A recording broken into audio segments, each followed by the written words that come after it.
আসসালামু আলাইকুম ওয়া রাহমাতুল্লাহ। কোরআনের দৃষ্টিতে এই যে জাতপাত, অধম এবং উত্তম, উঁচু এবং নিচু, এই ধরনের যে পৃথক করা হয়েছে, বিভেদ করা হয়েছে এবং মানুষের মাঝে এই সমস্ত যেসব ডিভিশন করা হয়েছে, এই ব্যাপারটি নিয়ে কোরআন আমাদেরকে কি বলে? আসলে কি পৃথিবীতে এ ধরনের প্রথা থাকা উচিত? কোরআনের ভিতরে যদি আমরা দেখি, কোরআনে আল্লাহ রাব্বুল আলামিন বলছেন যে এই জগতে আজ পর্যন্ত যত আদম এবং আদমের যত সন্তান এসেছে, সবাই কিন্তু একই অবস্থাতে জন্মগ্রহণ করেছে।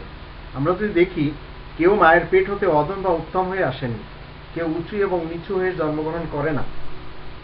17 নম্বর সূরা বানী ইসরাইলের আমরা 70 নম্বর আয়াতে আমরা দেখতে পাই, আল্লাহ বলছেন ওয়ালাকাদ কারামনা বানী আদম।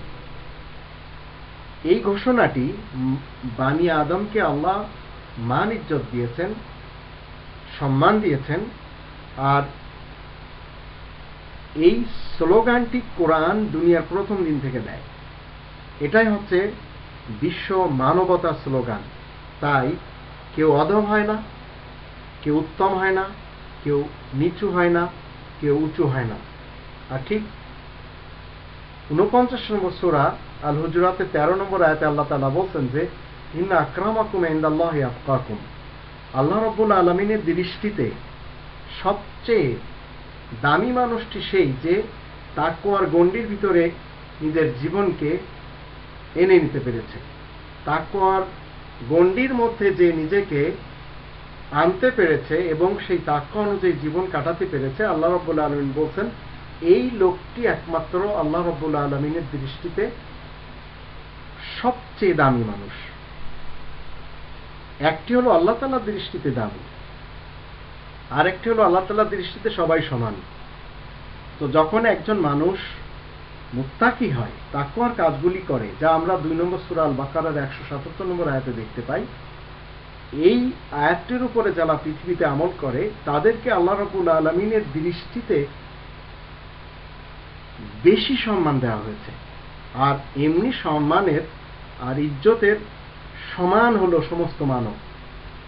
এই মানবটি হিন্দু, মুসলমান, বৌদ্ধ, খ্রিস্টান যে যাই হোক না কেন, মানুষ হলেই সাজছে, মানুষ হলেই সে সম্মানের অধিকারী।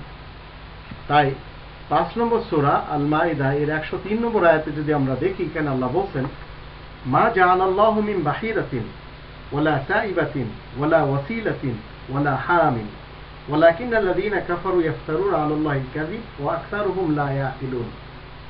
আল্লাহ বলছেন যে বদনসিব, নিচু জাত, বৈরাগী ও খাস সম্পর্ক, এসবের কোনোটাকেই যে আল্লাহ রাব্বুল আলামিন নিজে স্থির করেনি,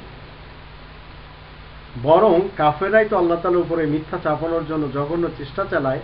ওদের মধ্যে তো অনেকে যে কিছুই উপলব্ধি করতে চায় না।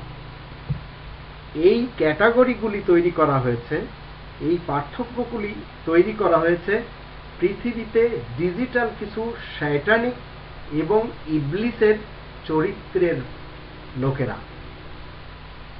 এই ইবলিস এবং শয়তানের চরিত্রের কিছু লোকেরা এই ধরনের কথাগুলি প্রচার এবং প্রসার করেছে।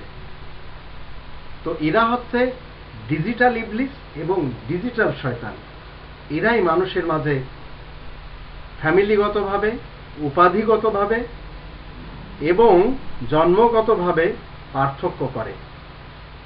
ঠিক এইভাবে বংশগতভাবে আমাদের দেশে যদিও এই প্রথা নেই, কিন্তু পাকিস্তানে এবং ইন্ডিয়াতে আমরা জানি যে সৈয়দ বংশের যে লোক, তাদেরকে সবচেয়ে বেশি প্রাধান্য দেওয়া হয়। কোরআন কিন্তু তা দেয় না।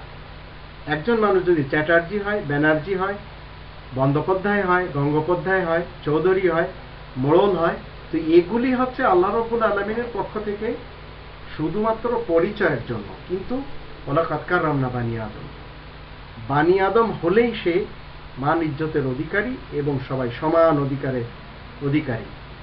তবে আল্লাহ রাব্বুল আলামিন বলছেন ইন্না আকরামাকুম ইনদাল্লাহ, আল্লাহ রাব্বুল আলামিনের দৃষ্টিতে তোমাদের মধ্য থেকে যারা মুত্তাকি হবে এবং তাকওয়ার কাজগুলি করবে, তারা হবে একটু সেরা।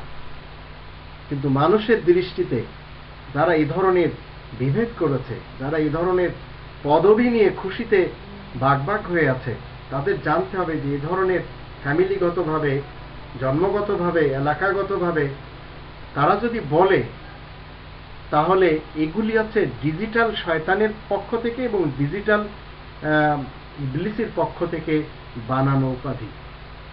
আরবরা যদি নিজেদেরকে বলে আমরা অনারব থেকে উত্তম, আবার অনারবদের মধ্যে অনেকেই বলছে আমরা আরবদের থেকে উত্তম, তো এ ধরনের উঁচু নিচু এই জাতপাত এগুলি নিয়ে গর্ব করা, আর এলাকা বা ন্যাশনালিটি নিয়ে গর্ব করা, এগুলি আল্লাহ তাআলার পক্ষ থেকে না, এটি কোরআনের শিক্ষা।